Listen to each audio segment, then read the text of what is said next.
Hi everyone, welcome back to my channel నేటి మగువ. ఈరోజు special కొర్రమేను పులుసు. ఇది చాలా బాగుంటుంది. ఇప్పుడు ప్రిపరేషన్ చూద్దాము. ముందుగా కడిగి ఉంచుకున్న ఫిష్ పీసెస్కి కారం, ఉప్పు, పసుపు, అల్లం వెల్లుల్లి పేస్ట్, కొంచెం ధనియాల పొడి, నిమ్మకాయ రసం, కొంచెం ఆయిల్ వేసి మ్యారినేట్ చేసుకొని 1 అవర్ పక్కన ఉంచాలి. ఈ విధంగా చేసినట్లయితే మసాలా బాగా పట్టి ఫిష్ చాలా టేస్టీగా ఉంటుంది. ఈ కొర్రమేను చేపలో ముళ్ళు చాలా తక్కువగా ఉండటం వల్ల అందరూ తినడానికి ఇష్టపడతారు. మనం చేసుకునే చేపల పులుసులో మసాలా లేకుండా చాలా సింపుల్గా టేస్టీగా చేస్తున్నాం కాబట్టి ఉల్లిపాయలు ఎక్కువే పడతాయండి. ఈ ఉల్లిపాయల్ని చాపర్లో వేసి చాలా చిన్న ముక్కలుగా కట్ చేసుకుంటే పులుసు రుచి చాలా బాగుంటుంది. ఇప్పుడు మనం ఒక కడాయి పెట్టుకొని ఆయిల్ హీట్ అయిన తర్వాత కొంచెం జీలకర్ర, కొంచెం మెంతులు వేసి వేయించుకోవాలి. తర్వాత కట్ చేసుకున్న పచ్చిమిర్చి, కరివేపాకు, తరిగిన ఉల్లిపాయలు కూడా వేసి దానిలో కొంచెం సాల్ట్ వేస్తే త్వరగా వేగటమే కాకుండా ఉల్లిపాయ తీయదనం అనేది ఉండదు.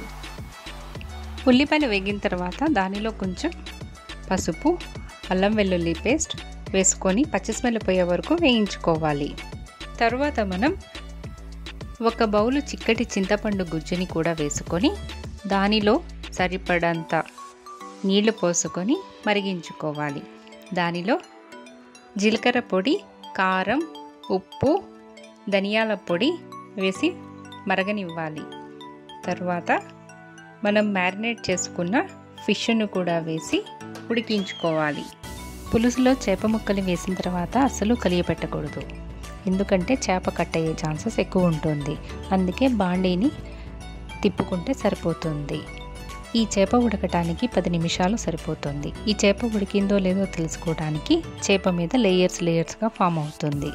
ఉప్పు, కారం సరిపోయాయో లేదో ఒకసారి చెక్ చేసుకొని కొత్తిమీరతో గార్నిష్ చేసుకుంటే మన కొర్రమేను పులుసు రెడీ అయిపోయినట్లే. చేపల పులుసు అనేది ముందు రోజు చేసి తర్వాత రోజు తింటే దాని రుచి చాలా బాగుంటుంది. ఎందుకంటే పులుసు అంతా చేపలకి పట్టి కమ్మగా ఉంటుంది. సో మీరు ట్రై చేసి ఎలా ఉందో కామెంట్ చేయండి. కొత్తగా చూస్తున్నట్లయితే మరిన్ని వీడియోస్ కోసం నేటి మగువ ఛానల్ని సబ్స్క్రైబ్ చేయండి.